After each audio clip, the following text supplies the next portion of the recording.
Well, it's my pleasure right now to be visiting with the new LSU head baseball coach. I guess it's been about 2 weeks since he's been officially introduced. Jay Johnson. Coach, thanks so much for being with us today. Awesome to be here. Thank you. Coach, let's just get with some of the latest news. Some great news for LSU fans yesterday. Two big veteran pitchers announcing they're coming back. Devin Fontenot and Mikhail Hilliard will be Tigers again next year. Yeah, huge day for the program, and can't be understated.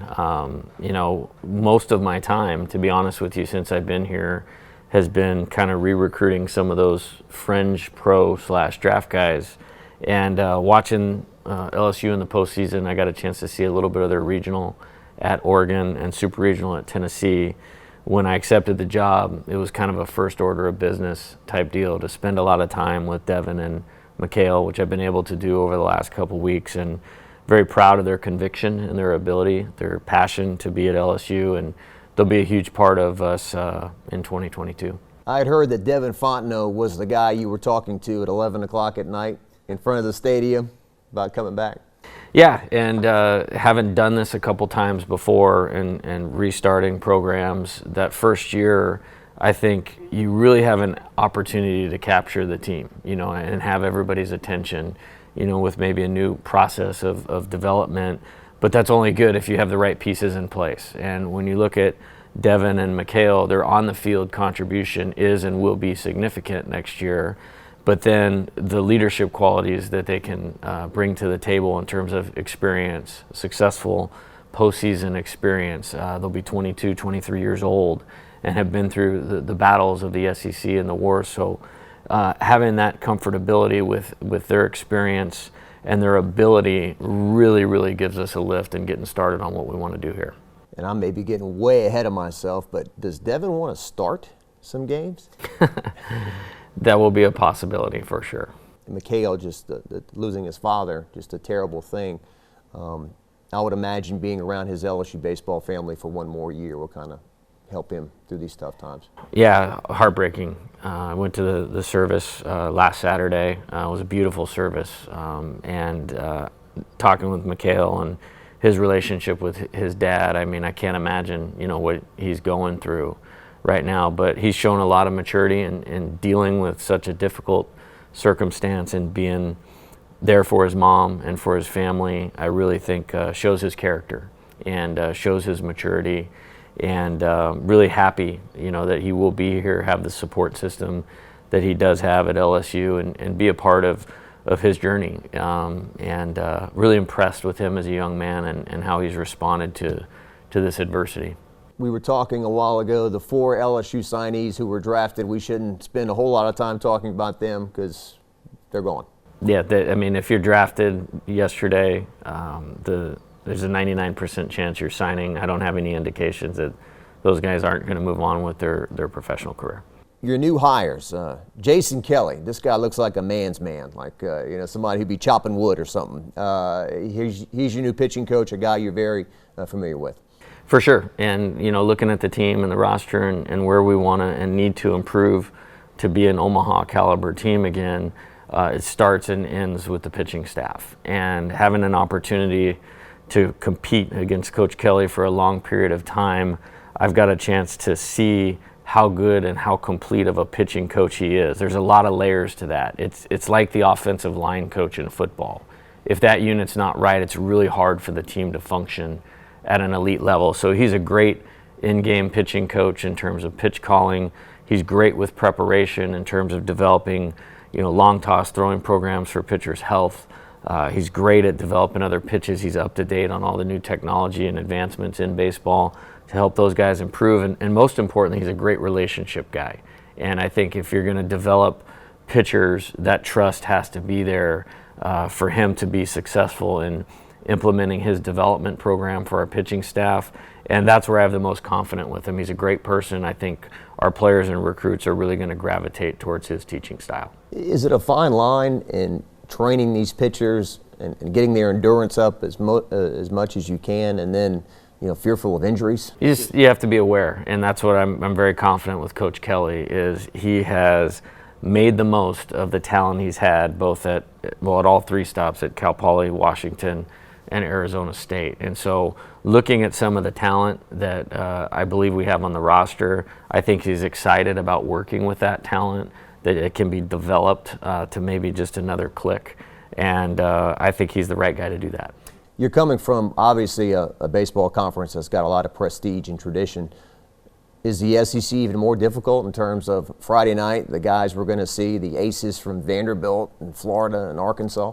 You know, I think I have a good background and being familiar with it enough. I mean, we played Vanderbilt in the College World Series. We played Ole Miss in the Super Regional. We've played a Super Regional at Mississippi State. And you look at the draft yesterday, and it is highly slanted that this conference has the most professional players in it.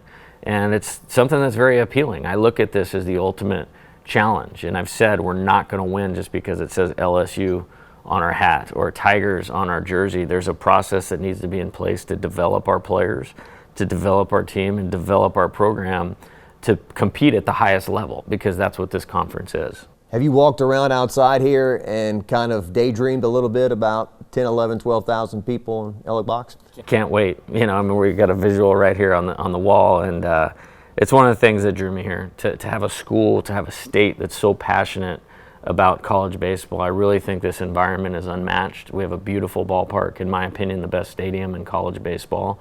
And to get the purple and gold in there and cheering for us when we're in a tight game late, there's nothing that sounds better to me than that. And the intensity of the road games, too. Mississippi State, who's now, I guess, the defending national champion, Ole Miss, Arkansas, all these guys are drawing 10,000 or more to a lot of games.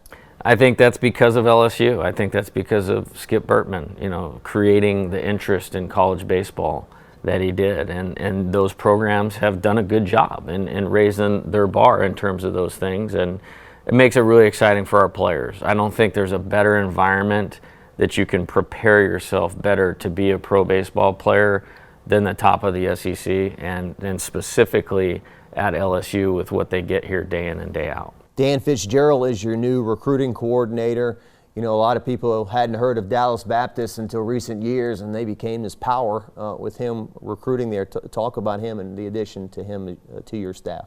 I think Dan's a terrific fit for our program right now. When I was going through the process, I interviewed a lot of coaches, and I wanted to make sure we ended up with the right staff, and I think Dan is the perfect blend of recruiter and developer. On the recruiting side of it, we have a lot to sell here at LSU, so that's not the issue. The evaluating part is what is really important, because we have to stay off of the top of the draft and losing too many high school kids, but you need quality players that can win at the top of the SEC and in college baseball, and he's done a terrific job evaluating. You know, Dallas Baptist, as you said, might not be that household name in recruits' minds, but they have real players, legit players. And Coach Hefner has done a great job there as the head coach, and Coach Fitzgerald, his evaluating skills are really going to help us on the recruiting side.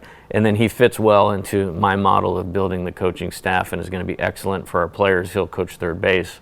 He'll work with our infielders, position the defense, and is a nice fit for the rest of us. LSU fans thrilled that Jacob Berry is going to follow you from Tucson to become a Tiger. What does he bring to this program? I think he's one of the best hitters in the country, and as a switch hitter, he's equal from both sides of the plate. There's not one side that's better than the other. He's got solid hitting skills. He's got tremendous power. He takes mature at bats, amazing strike zone discipline, and that's a big-time addition for LSU and next year's team. It's a new world, isn't it, with this transfer portal and how guys can be eligible immediately at new schools? Yeah, it's remarkable, and frankly, you just have to adapt. I mean, it's not something that I was for, you know, candidly. I don't like it, but right now it's available to us. It's available to Arkansas. It's available to Texas A&M. So you have to make the most of it, or you're going to get left behind. So that's what we intend to do. As a coach on this campus told me, these are the rules of engagement. We can either complain about them or say we don't like them, or we can get on board, or we'll be left behind. Well said. Yeah. And in your case, I know Will Wade has talked about, well, I can't build a program anymore. If you try to build a program, you're going to be left in the dust. But in your case, you've got guys who are going to play 3 years here. You can build a program. Yeah, I think initially there's probably an element with where we're starting here, with what the roster looks like. You're building your team 1 year at a time. And I've done that in the past, and I'm comfortable doing that with that being said, this is LSU. I think we can attract some of the top players in the country. When we have a year to develop all of those relationships, I think it will help us with the Major League Baseball draft and really getting an opportunity for players to understand what they have here. So we're going to try to combine both of those things. And I think in doing that, it'll give us the best opportunity for success.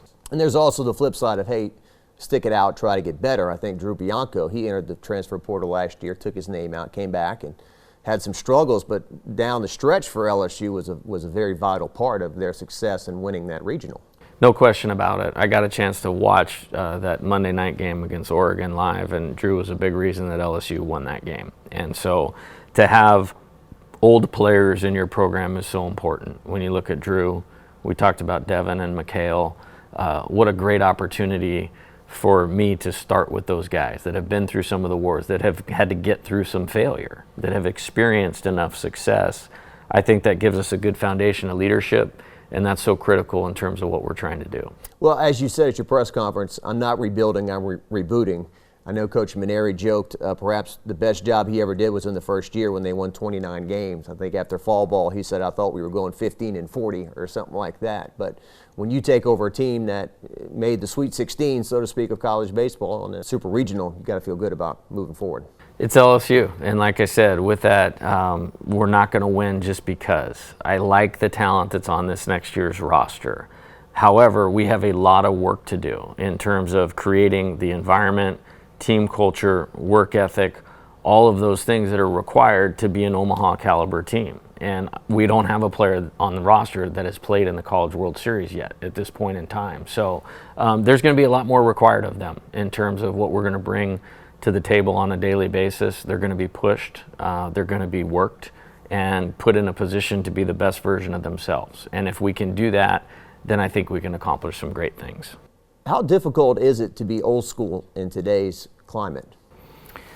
I think I'm not into the old way, the new way, I'm into the best way. And I think you need to utilize all of the things at your disposal to develop players. And so with that being said, work ethic, improvement on a daily basis, character, competitiveness, those traits have made teams and players successful for years, and we want those to be foundational in our program.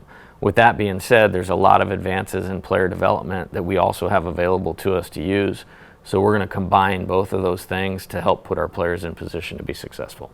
Do you talk to your players at all about social media and keeping things in-house and, hey, we don't complain about things on social media? We will in the first team meeting, and you're accountable for your words and your actions, and that's something that we will really drive home. I have been very impressed so far with the guys I've gotten to talk to on the phone, with the guys I've got to meet in person in terms of a character foundation, at least at the outset.